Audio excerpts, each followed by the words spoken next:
from the Lakeside Newsroom of the Henrico Citizen, your hometown news source since 2001. This is the Henrico News Minute with publisher Tom Lapis.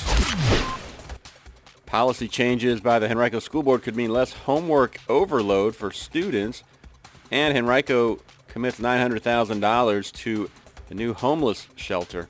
We'll tell you about those stories and more in today's Henrico News Minute. It's Thursday, May 7th, 2026. We're headed for a high of 59 today. Rain this morning, then tapering off through the afternoon. The News Minute is brought to you today by Curl House. And now for the news.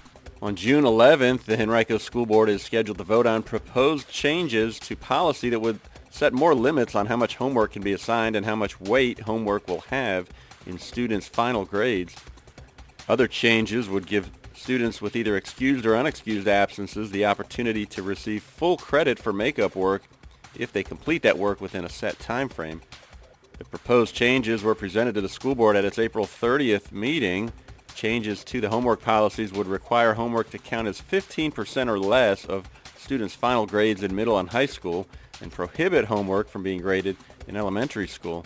Time limits also would be set on how much homework could be given by grade level, ranging from 20 minutes or less for kindergarten students to 40 minutes or less per content area in high school. You can read much more about these proposals right now on our website, henricocitizen.com, from our government and education reporter, Leanna Hardy.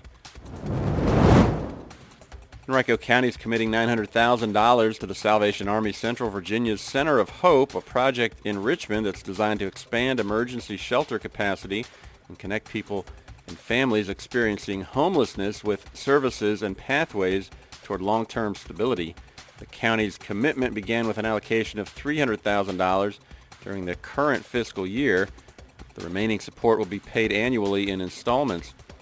The facility will be located at 1900 Chamberlain Avenue in Richmond. It will double emergency shelter capacity from 50 to 100 beds and quadruple program areas, as well as create ADA accessible space and operate an inclement weather shelter year-round during extreme heat, cold, and storms for 100 men and women ages 18 and older.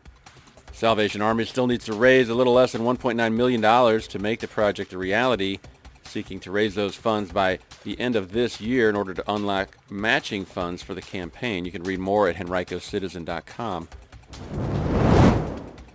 The Coal Pit Learning Center in Glen Allen marked its 50th anniversary with a party and awards ceremony late last month at the school on Francistown Road. Students kicked off the celebration with a musical performance. Speakers included alumni of the school, current parents and grandparents, as well as Henrico County Manager John Vitolkis, Brooklyn District Supervisor Dan Schmidt. Among the other speakers were Dorothy Gallimore, the guest of honor and school founder, and her daughter Maria Washington, the current director of the school. Coal Pit takes its name from the local coal miners whose children attended the original school back in 1905, along with others from the area. The school closed later. The building was abandoned for many years before Gallimore teamed up with Our Lady of Lourdes Church to reopen it in 1976 as a non-profit preschool for low-income families. 2 people were shot at an apartment complex in eastern Henrico early yesterday. It happened in the 1300 block of Old Bronze Road off Oakland Road. Police later confirmed that the shooting call had brought police to the complex overnight. They located an adult female with an apparent gunshot wound to the leg. Shortly thereafter, they found an adult male who had also arrived at a local hospital with an apparent gunshot wound to the stomach. Both are receiving treatment for their injuries. Today's Henrico News Minute has been brought to you by Curl House. Curl House is a holistic, natural hair care brand specializing in helping women heal their scalp to grow and maintain healthy, textured hair. Rooted in a scalp-first approach, it offers plant-based products that support scalp health, hydration, and hair growth. Visit them online at curlhouse.com or email info@curlhouse.com to learn more about their products and education about how to reclaim your natural hair health.